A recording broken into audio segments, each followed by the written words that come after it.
नमस्कार साथियों, motivational video के सीरीज में एक नया विषय वस्तु लेकर आपके सामने प्रस्तुत हुआ हूं।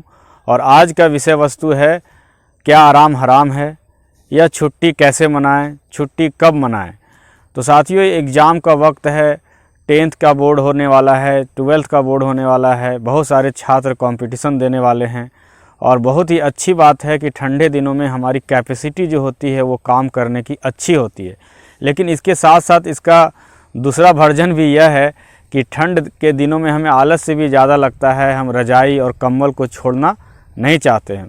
अगर रज़ाई और कंबल को छोड़ दें, अगर ठंड से थोड़ा मुकाबला करें, तो इन दिनों में अगर हम काम करने के लिए अगर मन बना लें तो गर्मी के दिनों की अपेक्षा हम ज़्यादा काम कर सकते हैं।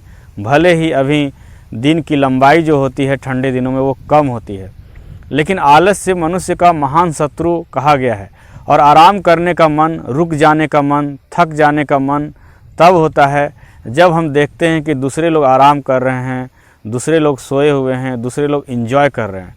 तो साथियों, कौन व्यक्ति क्यों एंजॉय कर रहा है, हो सकता है उसके एंजॉय करने का समय हो सकता है कि उन्होंने बहुत काम कर लिया हो सकता है कि उन्होंने अपना लक्ष्य हासिल कर लिया हो, यह भी हो सकता है कि उनके पास कोई लक्ष्य नहीं हो। तो आप आराम दूसरों को देखा देखी ना करें, बल्कि जब आप बहुत काम कर लें, आपको लगे कि बहुत काम कर लिया, अब हमसे काम नहीं हो पाएगा, मैं बहुत थक गया हूं, तो आप आराम करें। आराम करने के लिए, छुट्टी मनाने के लिए आपको संडे देखने की ज़रूरत नहीं है और ना ही कोई पर्व और त्यौहार को देखने की ज़रूरत है। बल्कि जब आपको लगे कि हमने आज काफ़ी पढ़ाई कर ली, या फिर मैं जिस काम को करता हूँ उस काम को काफ़ी हद तक पूरा कर लिया, तब आपको आराम करने का अधिकार है। अगर आप उसके पहले आराम करते हैं तो सच में जवाहरलाल नेहरू की ये बात सच साबित हो जाएगी कि आराम हराम है।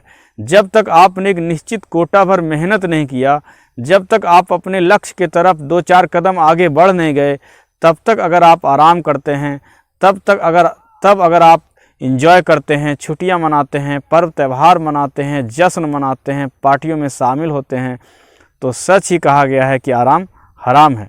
तो अगर आपने कोई रचनात्मक कार्य लिया है, आपने अगर कोई लक्ष्य चुना है, तो आप अपने हिसाब से छुट्टियां मनाएं, दूसरों की देखा देखी ना करें।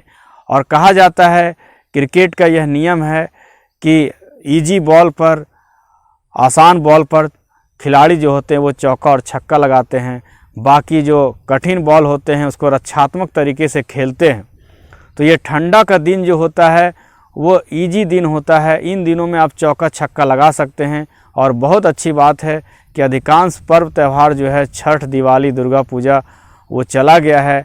अब त्यौहार का मौसम हिंदू रीति रिवाजों के अनुसार कुछ दिन के बाद ही आने वाला है, अर्थात सरस्वती पूजा 2-3 दिन का होगा। उसके पहले क्रिसमस या न्यू ईयर जो है वो हम लोग की भारतीय परंपरा के अनुसार तो नहीं है, लेकिन चूँकि अब दुनिया इंटरनेशनल हो गई है, दुनिया ग्लोबल हो गई है, तो मैं ये नहीं कहता हूँ कि आप कोई रिजिडिटी पालें, कोई कट्टरपंथा पालें और आप 1 जनवरी, नया साल या फिर क्रिसमस नहीं मनाएं।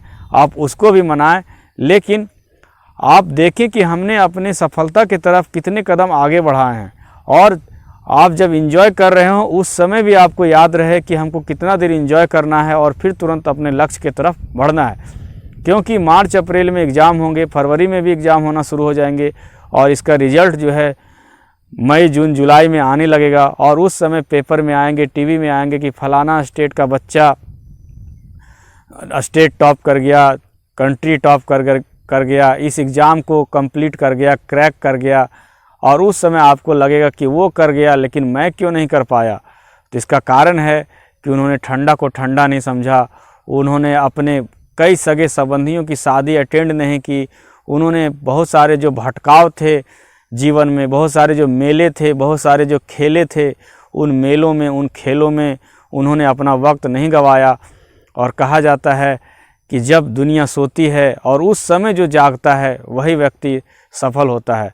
तो साथियों, छुट्टी आपको अपने हिसाब से मनाना है, छुट्टी की मात्रा भी आप ही को तय करनी है, छुट्टी की तिथि भी आप ही को तय करनी है, वो कोई दूसरा तय नहीं करेगा। तो आज का वीडियो आपको कैसा लगा? अगर आपको कुछ प्रेरणा मिली हो तो आप कमेंट बॉक्स में ज़रूर लिखें, और यह वीडियो अच्छा लगा हो तो अपने साथियों को फॉरवर्ड करें, शेयर करें, तो मिलते हैं इसी प्रकार के अगले वीडियो में। तब तक के लिए जय हिंद, जय भारत।